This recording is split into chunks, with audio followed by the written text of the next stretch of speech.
Telugu cinema stars అందరికీ తెలుసు. కానీ ఇతను మాత్రం సదా మీ ప్రేమకు బానిస అంటూ ఒక స్లోగన్ ఇస్తాడు. ఇప్పటికీ మీకు అర్థమైపోయి ఉంటుంది అతను ఎవరో. సంపూర్ణేష్ బాబు ఒక్కసారిగా హృదయకాలయం అంటూ అందరి హృదయాలని కొల్లగొట్టాడు. ఇందుకీ అతను ఇప్పుడు సోదర అనే ఒక సినిమాతో వస్తున్నాడు. 25వ తారీఖున సినిమా విడుదలవుతుంది. దానికి సంబంధించిన విశేషాలతో పాటు అనేక విశేషాలు మనతో మాట్లాడతారు. నమస్తే సంపూర్ణేష్ బాబు. నమస్తే. కంగ్రాచ్యులేషన్స్. ట్రైలర్ చాలా బాగుంది. అవును, నాకు చాలా రోజుల తర్వాత సంపు బాలే వచ్చాడే, మంచి బ్యాక్ కొట్టాడు. బంతి కొడితే మళ్ళీ కరెక్ట్గా ఎలా వచ్చింది అలా వచ్చావనిపించింది. అవును. ఎలా సోదర ఏంటి, what is the experience of సోదర? మంచి ఎక్స్పీరియన్స్ అన్న. అంటే ఇప్పుడు సంపూర్ణేష్ బాబు అనగానే ఇంకా హృదయకాలం కొబ్బరి మట్టం గుర్తుంది. సింగం 1 2 3 పెద్ద డైలాగులు, లేకపోతే ఇంకా డ్యాన్స్లు, ఫైట్లు అని ఉన్నాయి. ఇది ఒక వెయిట్ ఉన్న క్యారెక్టర్, ఒక బాధ్యత గల ఒక అన్న, ఒక పల్లెటూరులో నుంచి హైదరాబాద్ వెళ్ళి చదువుకొని ఏదో సాధిద్దాం అనుకున్న ఒక తమ్ముడు, అమ్మ, నాన్న, సోడా బిజినెస్ ఆ ఊర్లో అందరి నోళ్ళల్లో ఒక పండులాగా చిరు చిరు అని పిలిచే ఒక క్యారెక్టర్. చిరు మన మెగాస్టార్ చిరంజీవి గారు గురుగారి పేరు. అంటే అమ్మ నాన్నలు మెగాస్టార్ ఫ్యాన్స్. దానివల్ల మన పేరు చిరు అని, తమ్ముడు పేరు పవన్ అని ముద్దుగా పెట్టుకుంటారు. మీరిద్దరు చిరంజీవి మెగా ఫ్యామిలీ అయితే. మెగా ఫ్యామిలీకి మీరు చిరంజీవి, మీ తమ్ముడు పవన్ కళ్యాణ్. మీ సినిమాకి. కానీ ఎంత ధైర్యం ఉంటుందన్న. చాలా అంటే ఒక క్యారెక్టర్ని అలా నించోబెట్టి పండించడానికి ఎంత ధైర్యం కావాలి. ఫస్ట్ స్టీఫెన్ శంకర్ వరూఫ్. నేను మొన్న కూడా ఆ క్వశ్చన్ అడిగితే మీరు సాయి రాజేష్ గురించి అన్నప్పుడు ఒకసారి, ఇప్పుడు సాయి రాజేష్కి ఎందుకన్నా మీ మీద అంత నమ్మకం? అది తెలియదన్న. అడిగారు ఎప్పుడన్నా మీరు? నేను అడగలే, కానీ అన్నట్టు నాకు విపరీతమైన నమ్మకం. అతను ఎట్లాంటి ఇక్కడి నుంచి దూకే కింద నేను ఇద్దరిని మనుషుల్ని పెట్టినట్టు ఏం ఆలోచించాను. అన్న చెప్పిండని దూకేస్తాను. ఇప్పటికదే మా ఇద్దరి మధ్యలో ఆ బాండింగ్ అలాగే ఉంది. కానీ ఇప్పుడు మామూలుగా మాట్లాడుకుంటే ఒక సినిమా హీరో అవ్వాలనుకున్నప్పుడు మనం ఒక 6 అడుగులు ఉన్నామనో, ఉంగరాల జుట్టు ఉందనో, లేకపోతే చాలా కలర్ అనో, చాలా క్వాలిటీ మనిషి అనో అనుకున్నప్పుడు ఊర్లో అందరూ ఎవడో ఒక అరే నువ్వు హీరో అవుతావురా, హీరోలాగా ఉంటావురా అనుకునేటప్పుడు ఆటోమేటిక్గా ఒక టింజ్ వస్తుంది, మనకి ఎక్కడో కలుగుతుంది. మీకు ఎలాగన్నా ఏ సందర్భంలో మీరు హీరో అవ్వాలనిపించింది? అంటే హీరో అవ్వాలనే కోరిక లేదు. ఒక యాక్టర్ అవ్వాలి అంటే సినిమాల్లో నటించాలని కొన్ని లక్షల మంది ఉంటారు. దాంట్లో మనం ఎక్కడో లాస్ట్ వరుసలో లాస్ట్ లైన్లో ఉండేటోళ్ళం. బట్ నాకు పిలిచి హీరో అన్నప్పుడు నేను హీరోగా యూజ్ అవుతానా, పనికి వస్తానా? ఇప్పుడు మీరు అన్నటువంటి ఏ క్వాలిటీలు నా దగ్గర లేవు. హీరో నేను అవ్వాలని ఆశ లేదు. ఇతను చెప్పినప్పుడు నాకు డైరెక్ట్ ఏం చెప్పిందంటే, నేను ఒక చెత్త హీరో అలాంటి ఒక అతని కోసం వెతుకుతున్నా, మీరు అలా ఉన్నారు, చేస్తారా అని. హీరో అన్నాడా చెత్త అన్నాడా అనేది పక్కన పెడితే నాతో ఒక సినిమా చేస్తా అన్నాడు. Gun shot. Very nice. ఎందుకంటే నేను అప్పటికి ట్రయల్ చేస్తున్నా, చిన్న చిన్న ఫోటోలు ఇస్తూ అవకాశం ఎప్పుడు వస్తుందా. ఆడిషన్లు అయితే ఫుల్ ఆడిషన్లు చేశాను. పేపర్లో యాడ్ వచ్చేది. ఇప్పుడు ఫోన్లో ఎంతగానో సెల్ ఫోన్ లేదు, అక్కడికి వెళ్ళి ఆడిషన్ చేసి వచ్చేవాడు. అలాంటి అక్కన అయితే నన్ను హీరోగా పెట్టి చేస్తా అన్నాడు. సరే ఏది సినిమా బయటకు వస్తుందా రాదా ఏంటి అనేది మనకి ఏం తెలదు అని చెప్పాడు. నేను ఇలా చేస్తా ఏమన్నా చేసుకో, నాతో సినిమా చేసి నాకు సీడీ ఇచ్చలేదు అనుకోండి. నిజంగానే అంటే అసలు ఏ ఆశ లేనోడికి పంచపక్ష పరాణాలు పెడతానంటే అది ఏ కూర అయితేనే ఉంది. ఫస్ట్ నాకు ఒక రోజు పిలిచి ఒక జత షూస్, ఇది ఎక్కడ చెప్పలే, ఒక జత బూట్లు, ఒక 3 టీ-షర్ట్లు కొని ఇచ్చాడు. వాటి కాస్ట్ ఆ టైంలో 2200 2300 అయ్యింది. కానీ మనం ఆ స్థాయి కాదు. అదే అస్సలు నాకేంటంటే ఆ బట్టలు తీసుకొని నేను మళ్ళీ పిలుస్తానండి, మీరు 2 ఎపిసోడ్ ఫోటోషూట్ పెట్టుకుందా అంటే మళ్ళీ ఓ రోజు పిలిచాడు. ఫోటోషూట్ అయిపోయినాక నాకు ఇస్తాడా అయ్యాడు అన్నట్టుంటుంది.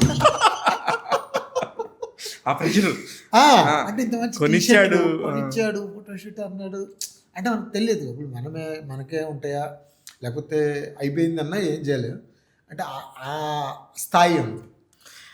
కానీ మీరు చాలా మాట్లాడేటప్పుడు కానీ మీరు ఎంజాయ్ చేసే ప్రతి సెకండ్ కూడా ఆ లైవ్‌లో నిజంగానే ఎంత హ్యాపీగా ఉన్నాడన్న ఒక ఫీల్ ఉంటది. ఇది మొదటి రోజు మీకు వచ్చినటం అనేది చాలా మంచి విషయం. ఇన్ని సినిమాల తర్వాత కూడా అదే హానెస్ట్‌గా ఇండస్ట్రీలో ఎలా ఉండగలుగుతున్నారు? తెలీదు ఎలా ఉండాలో తెలియక ఇలా ఉంటున్నా. అంటే కొంచెం అదే ఒకటి వస్తదన్న ఒక ఫ్లేవర్, ఒక మేకప్ పడగానే మేకప్ పడగానే యెస్ హీరో ఇవన్నీ వస్తాయి. తప్పు కూడా లేదు. అవునండి. నేను అది తప్పు అంటలే.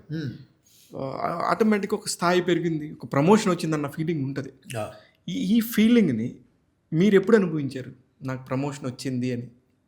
కానీ మీరు అడిగారు కదా ఇలా ఎందుకుంటున్నారు అంతా వచ్చి అని. నేను హృదయకాలం చేస్తున్నప్పుడు, ట్రైలర్కి మంచి హైప్ వచ్చేప్పుడు, షూటింగ్ జరుగుతున్నప్పుడు ఎక్కడికి వెళ్తే అక్కడ ఫుల్ ఫోటోలు దిగి గోల చేసినప్పుడు అదంతా నేను మామూలుగా ఒక తెలియని ఎంజాయ్ చేసేవాడిని. అంటే అదంతా కొత్త ప్రపంచం.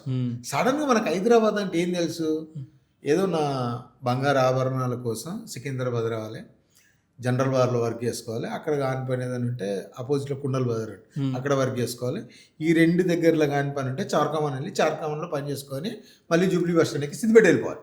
దాని తర్వాత ఈ ప్రపంచం అంతా తెలియదు. అలాంటి కొత్త ప్రపంచంలో ఉన్నప్పుడు అన్న ఒక మాట చెప్పేది, రేపు ఏమన్నా తేడా కొడితే నువ్వు మీ ఊరు వెళ్ళిపోయి నీ వర్క్ నువ్వు చేసుకోవాలి. అది చెప్పాడు ముందే ఒకటికి పసార్లా. ఒక అంటే నీకేదో ఎమోషనల్గా నేనేదో చేస్తున్నానేమో, మళ్ళీ నువ్వు దాని మీదే ఉంటావేమో. అప్పటికే నాకు ఫ్యామిలీ 2 పాపలు. అన్న ఏం ఆలోచించి చెప్పిండో ఏం చెప్పిండో మనకు తెలియదు. అది ప్రతిసారి నాకు రిపీట్ చేస్తుండే, నువ్వు అందరితో మంచిగా ఉండాలి, ఎవరన్నా ఫోటో అంటే నువ్వు ఇబ్బంది పెట్టద్దు, ఎలా ఉన్నాను ఫోటో దిగాలి, నీ దగ్గరికి వచ్చినప్పుడు ఫోటో ఇచ్చేసి నీ డ్రెస్ బాగుందా, డ్రెస్ బాగాలేదా, లేకపోతే హెయిర్ బాగాలేదా, క్రాప్ బాగాలేదా. నేను ఒకసారి ఎవరిని అడిగితే ఆగవేయండి అని మీరు అన్నట్టుగా అంటే ఆ రోజు చెప్పాడు, వద్దు అస్సలు, అది నువ్వు ఎలా ఉన్నా సరే నేను అభిమానించి నిన్ను ఒక ఫోటో అడుగుతాడు, నువ్వు బాగాలేకపోతే అతను అడగడు కదా, అడిగినప్పుడు ఎవ్వరు విసుకోవద్దు, అందరితో మంచిగా ఉండు, రేపు ఒకవేళ హృదయకాలం నేను సినిమా తీస్తా, రేపు ఏమైనా తేడా కొట్టచ్చు, నీకు మళ్ళీ సినిమాలో అవకాశం రాదు, ఈ సినిమా తేడా కొడితే నీకు అవకాశాలు రావు. కరెక్ట్. ఊరెళ్ళి 1 ఫ్రైడే అంతే అవుట్, ఊరెళ్ళిపోయి నీ షాప్ ఏదైతుందో అది చేసుకొని బతకాలని ఒకటికి 10 సార్లు చెప్పాడు. ఎందుకు చెప్పిండో తెలియదు. అంటే నేల విడిచి సాము చేయొద్దు, ఇది ఒక పెద్ద డ్రీము, అవుతుందో అవదో తెలియదు అని ముందు జాగ్రత్తగా చెప్పాడు. సూపర్. అసలు ఎప్పుడు అది ఎక్కించలేదు. అంటే బట్ నాకు ఒకవేళ అన్న అది చెప్పకపోతే మీరు అన్నట్టుగా నాకు తలకెక్కేదేమో, కానీ ఇతను చెప్పడం వల్ల ఎంత మందికైనా ఫోటోలు ఇచ్చేవాళ్ళు. అసలు సెల్ ఫోన్లో కెమెరా వచ్చిన కొత్తలు అప్పుడే 8 మెగాపిక్సెల్, 5 మెగాపిక్సెల్, 3 మెగాపిక్సెల్ అని మాడుకునేవాళ్ళు. ఇవాళంటే 50, 70 వచ్చినాయి, కానీ అసలు దానిలో చాలా జాగ్రత్తగా కనబడుతుందా లేదా, ఫోకస్ ఉందా లేదా అని చెప్పి. మీకు గుర్తుందా హృదయకాలేయం? ఇప్పుడంటే ప్రీ రిలీజ్ అంటున్నారు, కానీ ఆ రోజున ఆడియోలు చాలా పెద్ద ఎత్తున చేసేవాళ్ళం. ఎక్కడ చేశారు? కాదది తాజ్ డెక్కన్లో నేను కవరేజ్కి వచ్చా. నాకు ఇంకా ఆ రోజు గుర్తు. ఆ రోజు స్టేజ్ మీదకి వెళ్తుంటే అందరూ వెరీ హ్యాపీ. ఎందుకంటే అట్లాగా ఒక మనిషి తన స్వశక్తితో ఒక కళతో వచ్చినోడిని అక్కడ దాకా నించో పెడతాం. ఆ రోజు మీరు గెలిచేశారు. ఇవన్నీ కూడా బోనస్సే. ఆడియో మన ఫ్రీలీ ఈ ఆడియో ఫంక్షన్లు టీవీలో చూసేవాళ్ళం అంతే. అప్పుడు ఒక స్పీచ్ రాసి ఇచ్చాడు, ఇది నువ్వు మాట్లాడంటాడు. నాకు వచ్చి భయం ఉండేది. ముందైతే ప్రాక్టీస్ చేసా, ఒకసారి చెప్పా అన్నతోటి, చెప్పిన తర్వాత మాట్లాడన్నాడు. ఇంకా నేను అనుకున్నా, నేను ఒకసారి మా ఊర్లో ఉపేంద్ర గారు గెటప్ వేసుకొని డ్యాన్స్ వేసాను 2002లో 3లో వినాయక చవితి నవరాత్రులకు. ఏదో ప్రోగ్రామ్ జరుగుతుంది, ప్రోగ్రాము కొంచెం కన్ఫ్యూజింగ్ ఉంది, అబ్బా ఎట్లా అనుకున్న టైంలో నేను డ్యాన్స్ చేస్తాను. నాకు పెద్ద డ్యాన్స్ రాదు. ఉపేంద్ర గెటప్ వేసుకొని చేసినప్పుడు నా దగ్గర కూలింగ్ గ్లాసెస్ వాడు, అవి పెట్టుకొని డ్యాన్స్ చేశా. ఆ డ్యాన్స్ని మా ఊరిలో బాగా విపరీతంగా ఎంజాయ్ చేశారు. అప్పటి నుంచి ఉపేంద్ర అని పిలిచేవాళ్ళు నన్ను. ఏంటి నైట్లో కూలింగ్ గ్లాస్ పెట్టి ఏముంటుంది, ఏం కనపడుతుంది, భయం పోతుంది. ఫస్ట్ ఇంకెవ్వరు లేవు, నేను ఒక్కనే ఉంటాను వేసా. ఆ రోజు కూడా అలా అదే చెప్పాడు, ఎవ్వరు లేరు, ఇది ఒక యాక్షన్ అనుకో, ముందుకు ఎవరా ఉంది. చెప్పాను, మాట్లాడాను. నాకు ఇంకా గుర్తు బాబు, ఎంత కాన్ఫిడెంట్గా మాట్లాడేవో. అసలు అదైతే ఎన్నిసార్లు వేశారు గుర్తుందా ఇప్పుడు అదేం మాట్లాడేవో? గుర్తుందన్నా? 2.5 గంటల పాటు ఒక అబద్ధాన్ని అందంగా చెప్తే జనాలు ఎందుకో ఎంజాయ్ చేస్తారు, నాకు ఇప్పటికీ అర్థం కాదు. మేకప్ వేసాక కానీ జీవితానికి ప్యాకప్ చెప్పకూడదు అనుకున్నా. Correct correct. నేను కింద అలా ఉండి ఇలా చూస్తా ఉన్నాను అప్పటిదాకా. ఏంట్రా హీరో అంటున్నారు, ఎవరు పడితే వాళ్ళు సూపర్ బంపర్ అంటున్నారు, మనమేమో ఇట్లాంటివి ఎప్పుడు చూడలేదు. మనకి హీరో అంటే మెగాస్టార్లు, బాలకృష్ణులు, నాగార్జునులు, వెంకటేష్లు. ఇదేంట్రా సినిమా మారుతుందా అనుకునే ఒక మైండ్ సెట్లో ఉండిపోయాము. అందరం కూడా ఒకేలాగా వచ్చిన వాళ్ళమే కదా. టీవీలో లైవ్ వస్తున్నాయి, ఏం జరుగుతుందో అర్థం కాదు. అన్నకు మాత్రం కాన్ఫిడెన్స్ ఉంది, నాకు కాన్ఫిడెన్స్ ఉంది, ఎప్పుడు మాట్లాడతామని. నిజంగా ఆ రోజు చాలా కాన్ఫిడెన్స్గా మాట్లాడు. అవును. దాని తర్వాతనే గురువుగారు దసరా నారాయణరావు గారు గురుగారు పిలిచి ఎలా కాన్ఫిడెన్స్ ఏంటి, ఆ మాట్లాడడం ఏంటంటే వెళ్ళి బ్లెస్సింగ్ తీసుకొని వచ్చా. అంతేనా, ఏం లేదు. అతను నేను చెప్పా కదా, 5th ఫ్లోర్లో ఉండి కింద ఇద్దరిని పట్టుకోవడానికి ఉంచా, దూకంటే నమ్మకం, అంతే నమ్మకం. సూపర్. ఒక నమ్మకం ఒక మనిషిని ఇక్కడ దాకా తీసుకొచ్చింది. కాకపోతే కొంచెం వెనక్కి వెళ్తా నేను. ఎక్కడో ఆర్టిస్ట్ అవ్వాలని కుతూహలం స్టార్ట్ అయి ఉంటుంది మనకి. చూస్తేనేమో ఇంట్లో ఏం లేదు, ఏ రోజుకి ఆ రోజు పని చేసుకుంటేనే బతకాలి. ఇలాంటి వాళ్ళందరూ కూడా ఎంతో ఇన్స్పైరింగ్గా సంపు వస్తే మేము ఎందుకు రాలేమనుకొని చాలామంది బయలుదేరారు. అలాంటి ఒక సంపుకి ఎక్కడో నేను ఆర్టిస్ట్ అవ్వాలని తగిలి ఉంటుంది. ఎక్కడ తగిలింది? నాకు చిన్నప్పటి నుంచి అంటే ఒక యాక్టర్ అవ్వాలనే చిన్న కోరిక. ఇప్పుడు మాది ఇక్కడ సిద్దిపేట దగ్గర చిన్న పల్లెటూరు మిట్టపల్లి. అంటే స్కూళ్ళల్లో నాటకాలు వేయించేవాళ్ళు కాదు, ఇప్పట్లాగా ప్రైవేట్ స్కూల్ కాదు. మనం చదివిందంతా గవర్నమెంట్ స్కూల్.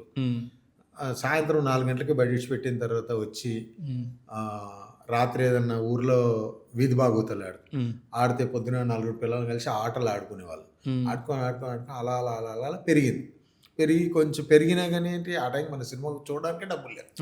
ఇంకా మనం యాక్టర్ అవుతాయని అప్పుడు నేను 10th అయిపోయిన తర్వాత గోల్డ్ వర్క్ నేర్చుకొని షాప్ పెట్టిన తర్వాత, అప్పుడు నేను కొంచెం సంపాదించడం మొదలుపెట్టిన తర్వాత మనం హైదరాబాద్ వెళ్ళి 200-300 ఖర్చు పెట్టుకోగలుగుతాం, ఇక్కడ ఆఫీస్కి వెళ్ళి రాగలుగుతాం, మనం ఫోటోలు తీసుకోగలుగుతాం. అది వచ్చిన తర్వాత చిన్నగా ఫోటోలు ఇచ్చి స్టార్ట్ చేశాను. అది నాకు మొన్న మీరు ప్రెస్ మీట్లో కూడా ఫోటోలు ఇవ్వటం గురించి మాట్లాడితే ఫెల్ట్ సో హ్యాపీ. అంటే ఒక మనిషి ఒక చిన్న తరగతి నుంచి వచ్చినప్పుడు, చిన్న తరగతి మీన్స్ ఏమీ లేనితనం నుంచి వస్తే ఆ బాధ ఎంత గుండెల్లో తగులుతుందంటే, మీరు నవ్వుతూ చెప్పి నవ్వుతూ తీసుకున్నారు, కానీ మీ దగ్గర ఉన్న 15 ఫోటోలు ఒకళ్ళకి ఇచ్చేయాలంటే ఎంత బాధో నాకు అర్థమైంది. అంటే ఇప్పుడు ఏ ఆఫీస్కి వెళ్ళి ఒక 4 ఫోటోలు ఇస్తే వాళ్ళు చూసి ఒకటి ఉంచుకునేవాళ్ళు. అప్పుడే చిన్న బాధ, అంటే ఒకటే వీళ్ళు ఎక్కడ పడేస్తారేమో, 4 ఉంటే ఎప్పుడన్నా మధ్యలో చూసినప్పుడు గుర్తొస్తాయంటే అక్కడ 2 తీసుకుంటే అబ్బా 2 ఫోటోలు తీసుకున్నాను ఒక చిన్న తృప్తి. అప్పుడు బ్యాగ్ వేసుకుని అందులో పెట్టుకొని వచ్చినప్పుడల్లా ఇచ్చుకుంటాడు. టక్మని అన్నకు నాకు పరిచయం అయిన తర్వాత రవి అని ఒక అతను ఉంటాడు, అన్న పరిచయం చేసిన తర్వాత మీ ఫొటోస్ ఏమైనా ఉన్నాయండి అన్నకు సరేనే కట్ట తీసి ఇచ్చా. నేనేమనుకుంటా అందరిలో ఆయన 1-2 తీసుకున్నాడు.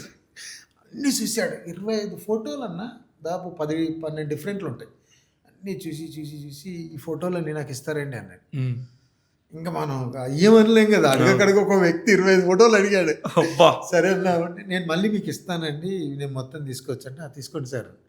కట్ చేస్తే మళ్ళీ రేపు పొద్దున ఇక్కడ ఆఫీస్లో వెళ్ళంటే లేవు, ఇంకా లేవు. మళ్ళీ సిద్దిపేట వెళ్ళిపోయి మళ్ళీ ఆ కెమెరామెన్ దగ్గరికి వెళ్ళి ఆయన దగ్గరికి వచ్చి మళ్ళీ ల్యాబ్కి వెళ్ళి 10 రూపాయలు 15 రూపాయలకు మళ్ళీ 20 గడిగించుకోవాలి. ఆ టైం అది. ఎలా అంటే మీకు ఈ బంగారం దీనికి సంబంధించి అంటే కులవృత్తే కాబట్టి దానిలో చేసుకుంటూ ఉన్నారు. దానిలో ఫస్ట్ సంపాదించిన మనీ ఎంత? కొంచెం బాగా సంపాదించాను అనుకుని మీకు మీరు తృప్తిగా నేను హ్యాపీ అనుకున్న సందర్భం? మా బ్రదర్ వర్క్ నేర్చుకున్న తర్వాత మేము కొంచెం 3 పూటలు అన్నం తినడం స్టార్ట్ చేసాం. అంతకుముందు అంతగా ఉండేది కాదు. 3 పూటలు అన్నం కూడా తినేవాళ్ళం కాదు. నన్ను మామూలుగా మీకు ఫుడ్ ఏమి ఇష్టం అంటే నాకు ఇప్పటికి తెలియదు నాకు ఫుడ్ ఏమి ఇష్టం. ఎందుకంటే మనకు ఇష్టం అనుకున్నప్పుడు అది ఒకటే దొరికింది, అదే ఇష్టం అనుకొని తిన్నాం. అలా కొన్ని ఏళ్ళు గడిచింది కాబట్టి ఇష్టం తెలియదు. ఈరోజు మా పిల్లలకు బిర్యానీ తిందామని వాళ్ళు బయటికి తీసుకెళ్తే బిర్యానీ కంటే ముందు స్టార్టర్స్ ఏవో చెప్తారు తింటారు, దానికంటే ముందు సూప్ చెప్తారు, తర్వాత బిర్యానీ తింటారు, తర్వాత కర్డ్ రైస్ అంటారు, తర్వాత ఇంకేదో తింటారు. తిన్న తర్వాత వాళ్ళకి 4 పెట్టాం కాబట్టి ఆ క్యాల్కులేషన్ తెలుసు. డాడీ స్టార్టర్స్ పెద్ద బాగాలేవు, సూప్ పెద్ద బాగాలేదు, బిర్యానీ ఓకే, బిర్యానీ బాగుంది, ఏదో వాళ్ళు చెప్తా వాళ్ళకి 4 పెట్టాం కాబట్టి మనకు అప్పుడు ఒకటే అది తిని తిని తిని తిని నాకు నేను ఈ స్టేజ్కి వచ్చిన తర్వాత కూడా నాకు ఫుడ్ టైంకి ఏది ఉంటుంది తిన్నామండి, పెద్దగా నాకు ఇంట్రెస్ట్ అనేది ఏం లేదని చెప్తాను. అంటే అప్పుడు పెట్రోల్ లేడు కాబట్టి టేస్ట్ తెలియక. ఇప్పుడు మన పెట్రోల్ టేస్ట్ తెలుసు. నిజంగా ఇప్పుడు మీరు చెప్పింది ఒక మంచి బ్యాక్గ్రౌండ్ స్కోర్ ఒక మధ్య మ్యూజిక్ డైరెక్టర్ ఇస్తే ఎంత పెద్ద ఏడుపు సీను, దాన్ని ఎంత నవ్వుగా చెప్పావంటే నిజం. చాలా అంటే నేను ఎప్పుడు దాని కథ పెళ్ళి ఎందుకు చాలా మరి సినిమా పిచ్చి ఉన్నోడివి, పెళ్ళి ఎందుకు అంత ముందుగా చేసుకున్నావు? అంటే ఇప్పుడు గోల్డ్ వర్క్ నేర్చుకున్నా, షాప్ పెట్టుకున్నా, షాప్ రన్ అవుతుంది, అన్న పెళ్ళి అయింది. ఇంకా మా అమ్మ వాళ్ళకి ఏముంటుంది, వీడు షాప్ పెట్టుకున్నాడు, మంచిగా సంపాదిస్తుండు, పెళ్ళి చేస్తే బాధ్యత అయిపోద్ది కదా, ప్రతి తల్లిదండ్రులకు ఉంటుంది, అలా చేశారు. అంతే అంతే అంతే తప్ప దానికి ఏం పెద్ద కాలిక్యులేషన్ లేదు. పోనీ పెళ్ళయింది, పిల్లలయ్యారు, ఫ్యామిలీ ఉన్నది అని నా కోరిక ఎప్పుడు సినిమాల మీద ఉన్న రోజు నాకు తగ్గలే. అందరూ అనుకుంటారు కదా ఏదైనా పెళ్ళికి ముందే సక్సెస్ అవ్వాలి, సాధించాలి. అవును, అసలు అంతా ఇప్పుడు మీ సోదరా సినిమాలో హీరో సంజోష్ లాగా నువ్వు ఎప్పుడు మొత్తం సక్సెస్ అయినా మొత్తం మ్యాటర్ అంతే. మనకు జీవితంలో తప్పంది ఎంత తొందరగా అయితే అంతనే, పెళ్ళి అనేది తప్పదు కాబట్టి అది అయిపోతే ఒక భలే చెప్పారు, జీవితంలో తప్పనిది ఎంత తొందరగా అయితే మంచిది అంతదా, ఇది ఎట్లాగే తప్పదు. ఇంకా దానికోసం మన లైఫ్ అంతా వేస్ట్ చేసుకోవడం ఎందుకు, అలా జరిగిపోయింది. ఆ పిల్లలు తర్వాత నా జర్నీ, పెళ్ళి అయిపోయినాక ఆటోమేటిక్గా పిల్లలు పుడతారు, అది ఇంక దానికి ఆపేదే ఉండదు. మా ఆమె కూడా కొంచెం ఏంటి సినిమాలు అనే చిన్న డౌట్ ఉండే, నేను హీరోగా చేస్తున్నా అన్నప్పుడు ఆమెకు కూడా ఏంటి నువ్వు హీరో చేయడం ఏంటి, అసలు నిన్ను హీరోగా పెట్టి ఎవరు చేస్తున్నారు, లేదమ్మా ఇట్లా ఒక అవకాశం వచ్చింది చేస్తున్నా అంటే, ఇంకా ఆమెకు కూడా ఏంటంటే మనకి స్పిరిట్ ఉందనే విషయం తెలుసు, సర్లే చూద్దాం ఏం జరుగుతుందో చూద్దాం అని తను ఊరుకుంది. కానీ అప్పట్లో టీవీలో యాడ్స్ చాలా విపరీతంగా వచ్చాయి, సినిమా యాడ్స్. ఇప్పుడు కొంచెం తగ్గాయి కానీ కొంచెం కమర్షియల్స్ పెరిగి ఏదో పెద్ద సినిమాలకి ఏదైనా వస్తున్నాయి కానీ అప్పుడు ప్రమోషన్ అనగానే టీవీలో వచ్చే యాడ్సే. బయోస్కోప్ అసలు అందులో సంపు డ్యాన్స్ స్టెప్ ఉంటుంది, అసలు ఏమి హిలేరియస్ అంటే ప్రతిసారి ఒక శుక్రవారం కోసం ఎదురు చూసే సినిమా వాడికి కొన్ని రోజుల పాటు నిన్ను చూసి ధైర్యం తీసుకొచ్చావు చాలామందికి. అది చెప్పారు ఎవరన్నా మీకు ఎప్పుడన్నా? చెప్పారు మా దగ్గర కూడా. అంటే వాళ్ళు ఏమనుకున్నారంటే మొన్నటి వరకు గోల్డ్ షాప్లో వర్క్ చేసుకునే చారి హీరో అయిపోయాడు, మనం చేయలేమనుకుని కూడా కొంతమంది సినిమాలు చేశారు, పాపం ఇబ్బందులు పడ్డారు, జరిగింది. కానీ ఒకటి నేనేమనుకుంటాను,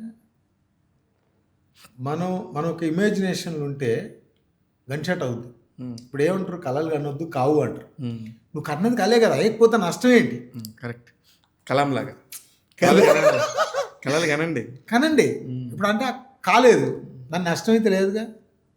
అదే కలాం గారు చిన్న ఎక్కడో సముద్ర పోటును పుట్టినోడు భారతదేశం మొత్తానికి ప్రధానమంత్రి అయ్యటం అంటే అది పెద్ద కళే కదా. మరి నాకు మీరు అన్నట్టుగా టీవీలో యాడ్స్ వచ్చేటట్టు జెమినీ టీవీలో ఏదో బయోస్కోప్ ఒక ఇంటర్వ్యూలు వచ్చేది. అప్పుడు రవిప్రకాష్ గారు చేసేవారు జెమినీ టీవీలో, ఓన్లీ సినిమా వాళ్ళ కోసం సంబంధించి. రోజు ఆ ఇంటర్వ్యూ చూస్తాను నన్ను చూసి, నేను ఆ ఇమాజినేషన్ ఉంటుంది, నేను ఏదో గొప్ప పని చేశా, నన్ను ఇంటర్వ్యూ చేస్తున్నారు, నేను మాట్లాడుతున్నా, మైక్ ముందర ఉన్నది, వాళ్ళు క్వశ్చన్లు అడుగుతుర్రు, అప్పుడు ఫోన్ కాల్స్లో మాట్లాడేవారు, ఇదంతా ఇమాజినేషన్ ఉంది. ఫస్ట్లో నేను ఇంటర్వ్యూలు ఇచ్చినప్పుడు మీరు ఎలా మాట్లాడుతున్నారు అంటే బికాస్ ఇమాజినేషన్ బిఫోర్. సూపర్. లేదు నిజంగానే నేను అంటే చూసేవాడిని కదా, నాకు బాగా అంటే చాలా నాకు వెరైటీగా అనిపించేది. ఇప్పుడున్న నిద్రపోయి కళలు అంటారు, కళగంటే నిద్ర పట్టకూడదు. బాగుంది నిజంగానే మంచి కొటేషన్. కళ కంటే నిద్ర పట్టకూడదు, కళ కంటే ఆ కళ నెరవేర్చుకోవాలనుకోవాలి. కానీ పడుకున్నప్పుడు అందరికి వస్తాయి కళ, మన కన్న వస్తే కరెక్ట్గానే వస్తుంది, మనం కళ కంటే నిద్ర పట్టకూడదు. బాగుంది. ఇప్పుడు ఇది ఎట్లుంటుందంటే, ఇప్పుడు నేను ఒక డ్యాన్స్ ప్రాక్టీస్ చేసిన అనుకో, అది మబ్బులో 4 గంటలు కూడా ప్రాక్టీస్ చేసినట్టే అనిపిస్తుంటుంది. ఒక సాంగ్ ప్రాక్టీస్ చేసినాం అనుకో, అది మన పొద్దున్నే మనకు టక్కన మేలక రాగానే ఆ పాట గుర్తొస్తుంటుంది. రియల్ ఆర్టిస్ట్ అబ్బాను, రియల్ ఆర్టిస్ట్ అంటే అది నిజంగా ఆ ప్యాషన్ లేకపోతే చేయలేదు. ఇప్పుడు మనకి పెద్ద పెయిన్ కలిగింది అనుకో, నిద్ర పట్టదు. మనకి అది భయంకరమైనటువంటి పెయిన్ కలిగినప్పుడు అదే గుర్తొస్తుంటుంది. కానీ సన్నీ లియోన్ హస్బెండ్ అసలు అబ్బా అని అదే ఒకసారిగా మళ్ళీ సన్నీ లియోన్ గుర్తొచ్చిందా? నాకు ఆ సినిమాలో ఛాన్స్ ఇచ్చినప్పుడు ఏం క్యారెక్టర్ ఏంటి అని ఎవరైనా అడిగినప్పుడు హీరోయిన్ హస్బెండ్ క్యారెక్టర్ అంటే సన్నీ లియోన్ అన్న. నాకేమో పేరు ఐడియా లేదు. హీరోయిన్ అండి, ఎవరు చూసినా షాక్ అవుతారు ఏంటి అనుకున్నాను నేను. వాసన్ షూటింగ్ అప్పుడు ఆమె ఏంటో తెలియదు నాకు అప్పటికి. అది చేసి వచ్చిన తర్వాత నాకు మా సినిమాలో మాంబా విలన్ క్యారెక్టర్ చేశారు కదా, భయ్యా ఎవరు తెలియదు అందరు ఎందుకు షాక్ అవుతారంటే వాళ్ళది భయ్యా తెలుస్తుంది అన్నాడు. షూటింగ్ చేసి వచ్చిందని చెప్పాడు. Very nice. గురుగారు మోహన్ బాబు గారు కూడా అదే అడిగారు, ఏమయ్యా తెలుసాను. గురుగారికి తెలియదు అన్న. సినిమా అయిపోయిన తర్వాత అడిగాడు వాళ్ళ ఇంటికి వెళ్ళాము, ఇప్పుడు తెలిసింది గురుగారు. ఏం తెలిసిందని అడగలే ఇంకా. కానీ అసలు ఏమి క్రేజ్ అంటే మీరు సినిమాలు చేసిన దానికంటే కూడా క్యామియోలు చేసింది ఎక్కువ. ఈ క్యామియోల్లో కూడా ఒక్కసారిగా మీరు కనబడగానే స్క్రీన్ మీద కల్కి సినిమాలో మీకు రామ్ గోపాల్ వర్మ కనబడగానే గుల్లుమని అవుతుంది మీకు గమనిస్తే. అలాగే రాజమౌళి గారు కనిపించినప్పుడు కూడా ఒక పెద్ద అనిపిస్తుంది. అట్లాగా మీ కూడా చాలాసార్లు కూడా ఇప్పుడు అట్లాగా మీ ప్లేస్లో కేవీ అనుదూప్ కనబడితే అసలు స్క్రీన్ మీద సేమ్ మీ ప్లేస్ని నాకు అట్లాగా వెళ్ళిన సినిమాలో రీసెంట్ గా సినిమాలో కనబడతాడు. అవును, మ్యాడ్ స్క్వేర్ లో ఒక్కొక్క సీన్ లోనే ఉంటాడు. ఫోకస్ అంతా వెళ్ళిపోతుంది తల మీదకి. అట్లాగే నీకు కూడా ఆ ఫోకస్ ఉండింది. అవును, మరి దాన్ని ఎందుకు నువ్వు క్యాష్ చేసుకోకూడదు? చాలా కారణాలన్న, మళ్ళీ అవకాశం రాకపోవడం ఒకటి, అంతే. అప్పుడు అవకాశం వస్తే 100% వినియోగించుకుంటాం, రాకపోవడం వల్ల అంతే. ఇప్పుడు చేసే సినిమాల్లో చాలా నాకెందుకు చాలా కాలం తర్వాత సోదరా కొంచెం దట్ కైండ్ ఆఫ్ ఫిలిం నీకు కొంచెం పెద్ద పేరు వస్తేమో, ఒక హీరో సెంట్రిక్ ఫిలిం లాగా ఇద్దరు హీరోల్లో ఒక వన్ ఆఫ్ ది హీరో అనే ఒక ఫీలింగ్తోని సోదరా వస్తుంది అనిపిస్తుంది. దీనికి నిజంగా ఉందంటారా? అంతా 100% ఉంది. ఎందుకంటే మనం దీనికంటే బిఫోర్ ఇలాంటి settled character Martin Luther king చేశారు. అది ఓటీటీలో మంచి అదేంటి కానీ థియేటర్గా పెద్ద అది కాలేదు. దాని తర్వాత ఇది థియేటర్కి వస్తుంది. దీంట్లో చెప్పాం కదా, బాబు మోహన్ గారు ఫాదర్ క్యారెక్టర్, బాబు మోహన్ గారు ఫాదర్ అట, అలాంటి పెద్ద యాక్టర్తో చేయడం, ఓన్లీ ఒక ఫ్యామిలీ అమ్మ నాన్న తమ్ముడు, దీని మీద మంచి వెయిట్ ఉన్న క్యారెక్టర్. మళ్ళీ మన డైరెక్టర్ గారు ఏంటంటే, భయ్యా నేను మీ సినిమాలను చూసా, నాకు కాదు మీ ఓ ఇంటర్వ్యూ కూడా చూసాం మీరు సైకిల్ మీద వాటర్ తెచ్చేది అదంతా, నాకు ఆ క్యారెక్టర్ కావాలంటాడు ఆయన. అంత క్లియర్గా. అదే సినిమాలో అది లేదు అన్న, నాకు నరసింహాచారి కావాలి, సంపూర్ణేష్ బాబు వద్దు. ఓకే, నరసింహాచారి కావాలి. నేను అప్పటికే పాలకుల్లో షూటింగ్ 20 days నుంచి జరిగి వరంగల్కి వచ్చా, అక్కడ షూటింగ్ కంప్లీట్ చేసుకుని ఇక్కడికి వచ్చాను. ఇంకా అదే మూడ్లో ఉన్నా. నేను ప్రతిసారి ఒక 2-3 days అయితే, భయ్యా వద్దు మీరు ఆ క్యారెక్టర్ వద్దు, మీరు ఊరిలో బంగారం పని చేసుకుని నరసింహాచారు సేమ్ నాకు డైలాగులు అలాగే ఉండాలి, ఆ అమాయకత్వం కావాలి, ఆ చిన్న బాధ, ఆ నవ్వు, ఆ ఫ్రస్ట్రేషన్ కావాలి, కానీ అసలు ఏమొద్దని ఒక 2-3 days పట్టింది. Okay, super. అయితే అమాయకుడు నరసింహాచారి సినిమా పరంగా బాగా తెలివి పెంచేసుకున్నాడా? రెమ్యునరేషన్ల పరంగా, డబ్బు పరంగా కొంచెం తెలివిగల్లోడు అయ్యాడా? అయితే ఎప్పుడు అయ్యాడు? ఫైన్ అన్న. నరసింహాచారికి సంపూర్ణేష్ బాబుకు నక్కకు నాగలోకానికి ఉన్నంత తేడా, మామూలు తేడాగా తెలుసు. అన్ని రకాలుగా, ఫైనాన్షియల్గా ప్రతిదీ సూపర్. ఓకే, ఆ నగకి క్లీన్ చేస్తేనే వచ్చే ఒక చిన్న డబ్బు, ఆ నగలు కొనే డబ్బు వచ్చేసింది, ఆ నగలు కొనే డబ్బు వచ్చేసింది. నిజంగా వండర్గా ఉంటుంది. నేను ఎన్నిసార్లు అంటున్నాను అనుకోవద్దు, నాకు నేను కళ్ళ ముందు చూసాను కాబట్టి ఐ ప్రైజ్ యూ. నాకు ఇష్టం, ఎందుకంటే నీ అమాయకత్వంతో నువ్వు ఎంత హాయిగా, అంటే ఆ చుట్టుపక్కల ఉన్న 10 మందిని ఎంత క్వాలిటీ టైం ఇస్తావో నాకు తెలుసు కాబట్టి చెప్తున్నాను. నీతో నేను మంచి జర్నీలు కూడా చేశాను. ఇంకా వాళ్ళందరూ టచ్లో ఉన్నారా పెద్దవాళ్ళందరూ? పెద్దవాళ్ళని మొన్న రీసెంట్గా బర్త్డే కూడా ఫోన్ చేసి మాట్లాడారు. Very nice. ఆ పేరు ఇక్కడ చెప్పకూడదు కాబట్టి చెప్పట్లేదు. ఇంకా నీకు నాకు తెలుసు కాబట్టి పర్లేదు. ఇంకా మన ఇద్దరు తెలుసు కాబట్టి కొంతమందికి ఆల్రెడీ తెలిసిపోతుంది వీళ్ళు ఎవరి గురించి మాట్లాడుకున్నారు. ఇండియాలో మోస్ట్ వాంటెడ్ బిజినెస్ మ్యాన్, మళ్ళీ మోస్ట్ వాంటెడ్ అంటే ఏమనుకుంటారు. మొన్న బర్త్డే కూడా నాకు కూడా కలిసారు వాళ్ళ అబ్బాయి, హీరోగా చేస్తున్నారు. అవును, దాంట్లో చేశారా? అదే మీ ఇద్దరికి ఫ్రెండ్షిప్ కుదిరిందిగా, మీ ఇద్దరికి బాండేజ్. వెరీ నైస్, మంచి ఆర్టిస్ట్ ఆ పిల్లోడు కూడా. వెరీ నైస్, త్వరలో కలుసుకుంటారు దానికి కూడా. అయితే ఇప్పుడు బంగారం అనే దగ్గరికి వచ్చేళ్ళకి నీ ఒక్కతోనే మాట్లాడగలను ఆర్టిస్టుల పరంగా, ఇంకెవరితో మాట్లాడలేను. అయితే ఈ బంగారం ఏంటి భయ్య, రేట్లు ఫ్లక్చువేషన్స్ అని ఆకాశంలోకి 80,000 వెళ్ళిపోయింది. మీరు చేసినప్పుడు ఎంత ఉండేది తులం? నేను ఫస్ట్ సిద్దిపేటలో షాప్ పెట్టినప్పుడు 4500, 5000. 5,000 2005, 2006 ఉంటుందేమో. 98. ఓకే, ఆ టైంలో అంతే అండి. అక్కడి నుంచి అంటే భయ్య ఇప్పుడు మనం గోల్డ్ను గొప్పగా చూస్తాం కాబట్టి దాని రేటు గొప్పగా చూస్తాం. బయట అన్నీ పెరిగినాయి. కరెక్ట్. అప్పుడు 17 రూపాయలు, 18 రూపాయలు పెట్రోల్ ఉండే, ఇవాళ 100 రూపాయలు, 109 రూపాయలు. అప్పుడెంత మన బియ్యం కూడా తక్కువే ఉండే. అవును, 5 రూపాయలకి వచ్చేది కిలో. మనకు రేషన్లో వస్తుంది కాబట్టి వాటి వాల్యూ తెలియదు. మనకు నాన్ వెజ్ తీసుకుని అనుకో, మటన్ ఎంత 100-150 కిలో ఉండే, ఈరోజు 1000 రూపాయలు. ఒక ఆయిల్ ప్యాకెట్ 200 చిల్లర ఉంది. ప్రతి పెరిగింది. అలా లెక్కేసుకుంటే బంగారం కూడా పెరిగింది, తప్పే ఉందండి. నేను ఏంటున్నా, గొప్పగా చూస్తాం బంగారాన్ని, అంతే. అది అవమానంగా కనపడుతుంది. ఇప్పుడు గొప్ప వాళ్ళ కష్టం వింటే కూడా గొప్పగా అనిపిస్తాయి. రీసెంట్గా మన ఇంటి పక్కన కూడా అలాంటి కష్టాలు పడతారు, పట్టించుకో మనకు తెలియదు కూడా.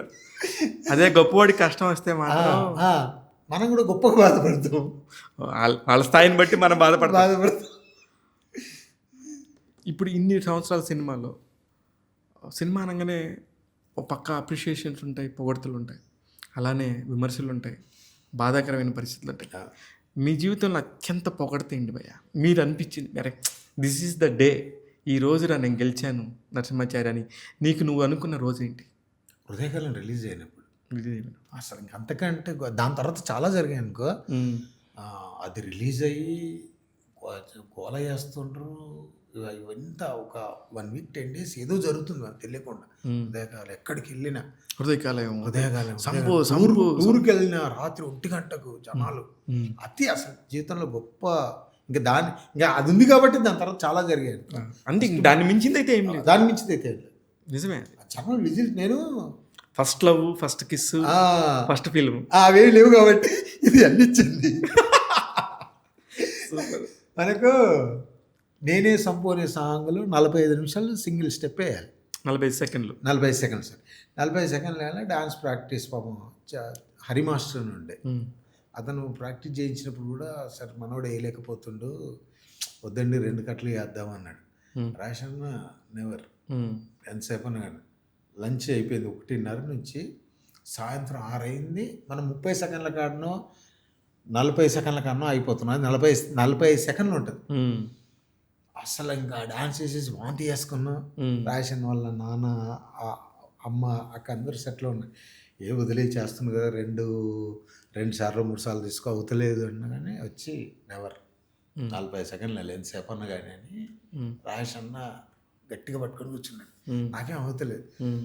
తర్వాత వాంతి చేసుకున్న తర్వాత ఇంకా అమ్మాయి అయిపోయింది అనుకున్నాను నేను. ఇంకా తర్వాత పక్కకి తీసుకెళ్ళి రెడ్ బుల్ తీసుకొచ్చి తాగిపించి అప్పుడు ఒక మాట చెప్పాడు, చాలా ప్రాక్టీస్ ఉన్నోళ్ళు మాత్రమే వేస్తారు, నాకు తెలుసు నీకు ఇది కష్టమని నాకు తెలుసు, కానీ 38 సెకండ్ల దాకా వేసావు ఇంతకుముందు, ఇంకొక 7 సెకండ్లు ఏమన్నా మేనేజ్ చేయి.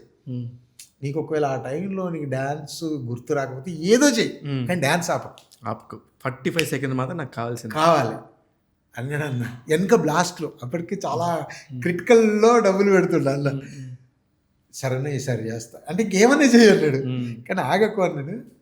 అప్పుడు చేసాను అది నాకు తెలుసు, మామూలుగా అన్నకు కూడా తెలుసు. 30-40 సెకండ్ల తర్వాత డాన్సర్లు అంతా ఒక డ్యాన్స్ ఎత్తారు, మనం ఒక డ్యాన్స్ ఎత్తారు. అది చూసి థియేటర్లో ఆ షూట్ అయిపోయినాక చెప్పాడు, ఈ కష్టం నువ్వు రేపు థియేటర్లో మర్చిపోకపోతే చూడు అని చెప్పాడు. అసలు ఆ స్టెప్ వేస్తుంటే జనాలు అరుస్తుర్రు. అమ్మా అసలు ఇంత ఉందిరా అనుకున్నాను నేను. సూపర్. దాని తర్వాత ఇంకా కొబ్బరి మంటల 1 minute 40 seconds చేయించాడు కంటిన్యూ. ఏంటంటే నాకు ఆ కొబ్బరి మంటలో అది ఆ బ్రష్ సీన్ ఉంటుంది. మా బాబోయ్, నవ్వి నవ్వి నవ్వి నేనైతే ఎన్నిసార్లు చూసేవాడిను. కానీ దాన్ని ఎలా మేనేజ్ చేశారు? ఒకే బ్రష్ నలుగురు కడుక్కున్నారా నిజంగానే? ఎంత సినిమా అనుకున్నా. అంటే తమ్ముడు తీసుకోవాలగానే, తమ్ముడు తీసుకోవాలగానే మళ్ళీ వాళ్ళందరూ తీసుకొని మనకి ఇస్తారు, వద్దని చెప్తాం. మళ్ళీ ఇప్పుడు సంపు ఏం చేస్తాడో చూద్దాం అనుకుంటే అందరూ కూడా ఇతను ఏం చేస్తాడో చూద్దాం అని చెప్పేసి వెయిట్ చేస్తారు. చాలా ఈజీగా వద్దని చెప్తారు. ఒకసారి వాడిన దాన్ని వాడరా. కానీ మొన్న కూడా మీ సోదరకు సంబంధించిన మొన్న ఫంక్షన్లో ఎంత బాగా మాట్లాడారు మీ గురించి. ఎంత గ్యాప్ తర్వాత నీకు ఏమన్నా మెమరీస్ వచ్చినాయా? ఏది మొన్న మీ ట్రైలర్ ఫంక్షన్లో అవును వాళ్ళందరూ కూడా మాట్లాడారు కదా మీతో పాటు వచ్చిన వాళ్ళు. అవును, వాళ్ళందరూ మాట్లాడుతున్నప్పుడు మీ పాత రోజులు ఒకసారి గుర్తొచ్చినాయి? నా పాత్రలు గుర్తు చేసుకుంటాడు, రిమైండ్ చేసుకుంటాడు అప్పుడప్పుడు. అవి మర్చిపోలే కాబట్టి సూపర్. అది ఎన్ని ఇళ్ళు కొన్నావు మొత్తం? ఉన్నాయన్న, ఇల్లు అయితే మంచి ఇల్లు కట్టుకున్నా. ఊర్లో ఒకటి, సిద్దిపేటలో ఒకటి. కొంచెం ఓపెన్ ప్లాట్స్ ఉన్నాయి. 2 పిల్లలు. పెద్ద ఆమె బీటెక్ ఫస్ట్ ఇయర్ చదువుతుంది, చిన్న ఆమె ఇంటర్ ఫస్ట్ ఇయర్ అయిపోయింది. Happy life. Very nice. ఇప్పటి నుంచి రాబోయే సినిమాల్లో ఎలా చేయాలనుకుంటున్నారు? ఉందని కొంచెం ఎక్కువ కాన్సన్ట్రేట్ తీసుకొని ఎలా ఏంటి అనేది, మళ్ళీ అంతకుముందు వచ్చిన పేరుని మాత్రం పోగొట్టుకోకుండా చేయాలనేది ఉంది. మనం ఏదో అప్పుడప్పుడు మన అకౌంట్లో 10 సినిమాలు ఉండాలని చెప్పేసి చేసేసాం. ఆ సినిమా క్యామియో అపీరెన్స్ ఏదో ఒకటి. కానీ ఇప్పుడు కొంచెం సెటిల్డ్గా చేయాలి. దాసనారాయణరావు గారితో ఎన్నిసార్లు కలిశారు? చాలాసార్లు కలిసాను. 3-4 times లంచ్కి పిలిచాడు. చాలాసార్లు పిలిచాడు, ఏం చేస్తున్నావు, ఏంటి, ఏం కథ. గురుగారు ఒక సినిమా కూడా చేద్దాంరా అన్నాడు. అవును, ఇంకా నాకు అది తెలుసు. సినిమా చేద్దాం అన్నాడు. సినిమా చేయాలనుకుంటున్నాను, అతనికి ఒక మంచి కథ ఉంది. అది మిస్ అయిపోయింది. అవును, ఇంకో సినిమా కూడా ఉన్నది, కరెక్ట్ టైంకి రాలేదు. కానీ ఈశ్వర్ రెడ్డి గారు చేశారు డైరెక్షన్. 5 క్యారెక్టర్. మీ శ్రేయభిలాషి డైరెక్టర్ అయినా సిద్ధు ఫ్రమ్ శ్రీకాకుళం ఈశ్వర్ రెడ్డి. ఓ ఆ ఈశ్వరా, ఓకే. ఆయన రెడ్డి, ఆయన ఈశ్వరని పెట్టుకుంటారు. ఈశ్వర్ రెడ్డి అనగానే మీ అవునవును. ఒక మంచి సినిమా వేసాను. అది కొంచెం సీజీ వర్క్ అదంతా జరుగుతుంది, 5 క్యారెక్టర్లు. కాకపోతే అది కరెక్ట్ టైంకి వస్తే బాగుండేది. ఇప్పుడు ఇంకా ఉన్నాయని ఇంకా 2 సినిమాలు రిలీజ్ కున్నాయి. అయ్యేంటి ఇంకా? అది ఈశ్వర్ గారిది ఒకటను, ఇంకో సినిమా ఒకటి పూర్తి అయిపోయింది. ఈశ్వర్ గారు కనిపించారు అన్నపూర్ణ దగ్గర. నేను చేస్తాను భయ్యా, త్వరలో వస్తాను, మాట్లాడతాను అన్నాడు. అది మీదేనా? Okay okay. సంపన్న, యాక్చువల్లీ మీకు సినిమాల్లో ఎంత పేరు వచ్చిందో నాకు అందరికీ తెలుసు. ఆ ఒక్క సినిమా తర్వాత మళ్ళీ ఏమైందో మీకు తెలుసు, నాకు తెలుసు. కానీ తర్వాత విపరీతమైన మీకు ఫ్యాన్ బేస్ వచ్చింది మాత్రం నాకు తెలుసు బిగ్ బాస్. అవునండి. అసలు ఆ టైంలో మాత్రం అప్పుడు కొత్త కావటంతోనూ అందరూ చూసేవాళ్ళు కూడా. సడన్గా సూపర్గా ఉన్నాడు, భలే ఆడుతున్నాడు, వెరైటీగా ఉన్నాడు అనుకుంటాం, టపెక్కని వెళ్ళిపోయారు. ఏంటన్న రీజన్ ఏంటది? High richness. అంటే ఇల్లంతా వేసి అదంతా మనకు సెట్ అవ్వాలి. మనం ప్రశాంతంగా పొద్దున్న లేచి యాప్లు వేసుకొని మనం ప్యాంట్ వేసుకున్నట్టు బయటికి వెళ్దాం అనుకున్నాం. మనం అంటే అందులో ఉండలేకపోయా. అన్నీ ఉన్నాయి, ఉండలేకపోయా. నిజంగా ఇప్పుడు అక్కడ ఏదో వర్క్ ఉన్నది, అది చేయాలంటేనేమో ఉండేవాళ్ళం. అది పొద్దున్నతో పని చేయాలి, సాయంత్రం వచ్చి ఇక్కడ ఉండాలి అంటే జరిగేది. అంటే ఇంకా మనం అప్పటికీ నాకు అసలు తెలియదు షో. అంతకుముందు హిందీలో, తమిళ్లో జరిగింది, మనం చూడలే. సరే వాళ్ళు మీరు రావాలి మా టీవీ అడిగితే, అమ్మో సార్ నేను ఉండను అని అంటే, లేదండి బాగుంటుంది ఉండాలి అన్నారు. ఇంకా నాకు అది వాళ్ళు ఒకరోజు బయట వర్క్ చేస్తారు, టోటల్ అన్ని గ్లాసులు వేసారు. ఆ ఫోబియా అనే విషయం నాకు అప్పుడు తెలిసింది, నాకు అది ఉంది అని. అంటే నేను ఎక్కువ జనాలలో కూడా కిక్కిరిసిన జనాలలో ఒకసారి ఎప్పుడో తిరుపతి వెళ్ళా దర్శనాన్ని. ఆ మధ్యలో ఒక 1 hour వెళ్ళిన తర్వాత నాకు సేమ్ ఆ ఊపిరాడినట్టు అయింది. ఓకే, అదే ఆ ఫోబియా ఉంది మీకు? ఫోబియా ఉంది. అది నాకు తెలియదు, అది ఫోబియా అని తెలియదు. వచ్చిన తర్వాత ఫోబియా అని తెలిసింది. అప్పుడు నేను వెనక్కి వచ్చేసా. ఇంకా దర్శనానికి వెళ్ళా. ఇంకా తిరుపతి వెంకటేశ్వర స్వామిని ఇంకా మనం దర్శనం చేసుకోవడం పాసిబుల్ అవ్వదు ఇంకా ఫ్యూచర్లో అనుకున్నాను. బట్ హీరో అయిన తర్వాత అలా నీట్గా తీసుకెళ్ళి దర్శనం చేసుకొని వస్తారు. మళ్ళీ ఒక శాల్వా కూడా కప్పి. అది ఫోబియా. ఆ ఫోబియా అదే పెద్దవాళ్ళకు ఉంటే తెలిసింది కానీ మనలాంటి వాళ్ళకి ఏం తెలిసింది? అది నేను ఫోబియా. వాళ్ళకి చెప్పాను, నాకు జస్ట్ ఏదో ఊపిరి ఆడినట్టు అవుతుందండి. వాళ్ళేమనుకున్నారు, సరే ఎందుకు అట్లా అవుతుంది, అంతమంది ఉన్నారు కదండి వాళ్ళని. ఎన్ని వారాలు ఉన్నారు? ఎంతన్నా 10 రోజులు 12 రోజులే ఉన్నారు. సెకండ్ వీక్కి అవుట్ అంతే. గోల గోల చేశారు అస్సలు. కానీ సంపూర్ణేష్ బాబుడు, నరసింహాచారి సంపూర్ణేష్ బాబుడు ఎంత అదృష్టమో. బిగ్ బాస్లో నుంచి నాన్నలు నేను రావడం కూడా అంతే దురదృష్టం. బయటకు వచ్చాక తెలిసిందన్న ఏం క్రేజ్ ఉండేది అస్సలు. జనాలు అయితే ఇవి ఎందుకు వచ్చారా, ఒక మనకు డబ్బులు ఇచ్చిన ఎప్పుడు ఇచ్చావు డబ్బులు అని అడతారు కదా, ఎందుకు వచ్చావు అందులో ఇచ్చాను వాళ్ళు భయం వేసేది. మా ఏంట్రస్ అసలు సూపర్. అయితే చాలా చాలా మంచి రెమ్యునరేషన్స్ కూడా ఇస్తారు బిగ్ బాస్లో. మీకు అప్పుడు అడగచ్చా? చాలా మంచి రెమ్యునరేషన్ ఇచ్చారు మీకు. నాకు తెలిసి సినిమాల్లో రానంత రెమ్యునరేషన్ అసలు అప్పటిదాకా ఉంటే ఇంక పీక్స్లో ఉండేది. మనం ఇంకొక 4-5 వారాలు ఉన్నా కానీ వాళ్ళు మంచి రెమ్యునరేషన్ ఇచ్చారు బిగ్ బాస్ వాళ్ళు. మనం ఉండలేదు అది తప్ప, కానీ వాళ్ళు ఫస్ట్ ఇచ్చిన రెమ్యునరేషన్ మనకు అమ్మో ఎన్ని డబ్బులు వచ్చారు బ్యాంక్ అకౌంట్, కాకపోతే అన్ని ఇక్కడే పడేసి వెళ్ళాలి కదా. కానీ మీరు అలా వచ్చేసినప్పుడు ఇంట్లో వాళ్ళు ఎలా ఫీల్ అయ్యారు? ఇంట్లో వాళ్ళంటే నేను ఇంటికి రాగానే నైట్ ఎప్పుడో ఇంటికి వెళ్ళి పొద్దున్న లేచిన తర్వాత మా పాప అడిగింది, డాడీ అది నిజమా యాక్టింగ్ అని. నీ అమ్మ జీవితం అనుకున్నాను. అమ్మ ఇంటికి వచ్చిన తర్వాత ఇది కూడా అడిగింది నన్ను, అది యాక్టింగ్ అనుకోని. అది యాక్టింగ్ తను ఏం మాటలు అర్థం కాక, అది నేను నిజంగా డాడీ అలా అంతా గోలగోల చేసి వచ్చావు, అది రియల్ యాక్టింగ్ అన్నది. అబ్బా అనుకుంటాను నేను. నిజంగా అంత ఫ్రస్ట్రేషన్ కూడా వాళ్ళు అది యాక్టింగ్ అనుకోవటం అనేది సొంత కూతురు మళ్ళీ. దానికి ఏం చెప్పాలో నాకు అర్థం కాలేదు. మీ వైఫ్ ఏమనలేదా? ఏమన్నా తను ఏమంటుంది అంటే ఇంకో 4 రోజులు ఉండాల్సింది అంటే వాళ్ళు కూడా తెలియదుగా ఇలా ఉంటుంది అని వాళ్ళకి. ఇప్పుడు హైదరాబాద్ అన్న కనీసం క్లైమేట్ తెలుసు. అవును. అప్పుడు ఎక్కడ బాంబే లోనావాలా ఫుల్ వర్షం.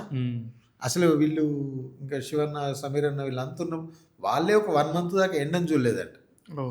ఎప్పటికి వర్షం పడుతుంది. అవును అవును. కానీ కొంచెం హైదరాబాద్ అయితే మనకు తెలిసేది. అంటే మన హైదరాబాద్లో ఉన్నాం అక్కడ ఏ సౌండ్లు ఏమి వినిపించవు. చాలా దూరం అది సిటీకి దూరం, ఒక అంత ఫారెస్ట్ లాగా ఉంటుంది అక్కడ. అంటే వాళ్ళ కంటెంట్ ప్రకారం వాళ్ళు అక్కడ వేశారు. కానీ యాక్చువల్లీ నిజంగా బిగ్ బాస్ అనేది రియలా లేకపోతే ఒక స్క్రిప్టెడ్ అంటారు, అది నిజమా? రియల్. మీరు ఇలా చెయ్యండి అని ఏం చెప్పరు, కాకపోతే మీరు ఇలాగే ఉండండి, ఇలా తిట్టండి, ఇలా అదేం చెప్పరు. రియాలిటీ షో మళ్ళీ ఏంటన్నా 100 రోజులలో పెద్ద సెలబ్రిటీ. కానీ ఇప్పుడు దాని నుంచి నాకు తెలిసి 7-8 సీజన్లో దాదాపు 100 మంది పైగా వెళ్ళి వచ్చారు. అంత 100 మంది పైల్లో కూడా బాగా నెంబర్ 1గా గుర్తుపట్టగలిగేది వాళ్ళకి, దానివల్ల కొంచెం బాగుండింది అనుకున్న వాళ్ళలో నాకు తెలిసి శివాజీ గారు, హరితేజ గారు, శివబాలాజీ, అట్లా కొంతమంది ఉన్నారు. కానీ మిగతా వాళ్ళందరూ కూడా నామరూపాలు లేకుండా పోయారు. దీనికి మీ కామెంట్ ఏంటి?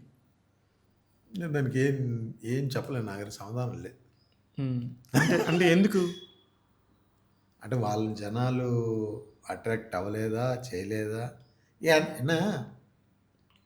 ఎలా మంచి జరిగిందంటే ఏమైనా చెప్పచ్చు. నీకు ఎందుకు ఇష్టం ఇది అంటే ఏమైనా చెప్పచ్చు. నీకు ఎందుకు ఇష్టం లేదంటే చాలా ఉంటాయి, ఏ ఒక్కటి కరెక్ట్ అయింది కాదు.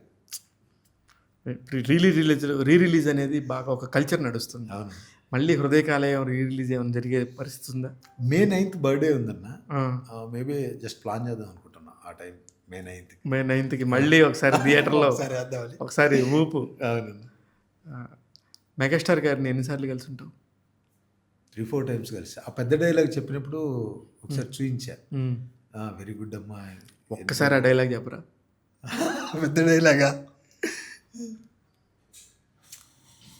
ఏరా పెద్దరాయుడు త్రికాలాత్రిక ఓరోరి ఆపరాని ఉన్నత గార్తాభారవాలు ఎంత మరవయత్రించినా మరపురం రాక హృదయశాభిల్యమానములే నీ మధోన్మాద అపరాధములే నా మనోవితమును వయ్యలి చేయించినవే.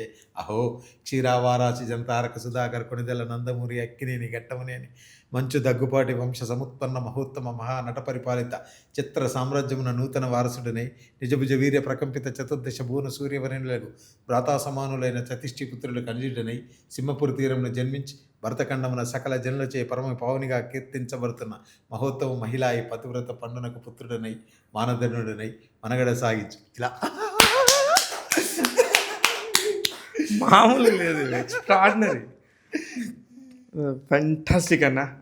మళ్ళీ సోదర రిలీజ్ తర్వాత డెఫినెట్గా నేను నిజంగా ఆ సినిమా ఎమోషనల్గా అనిపిస్తుంది. నాకు నరసింహాచారి కనిపిస్తాడేమో అనిపిస్తుంది. ఎదురు చూస్తున్నాను ఆ సినిమా అయిపోయినాక. ఖచ్చితంగా కలుద్దాము. All the very best. ఇప్పటికే మీ సీను నన్ను చంపేసేటట్టున్నాడు, అందుకని చెప్పేసి విరామం. చూస్తూనే ఉండండి ట్యాగ్ తెలుగు ప్రేక్షకులు.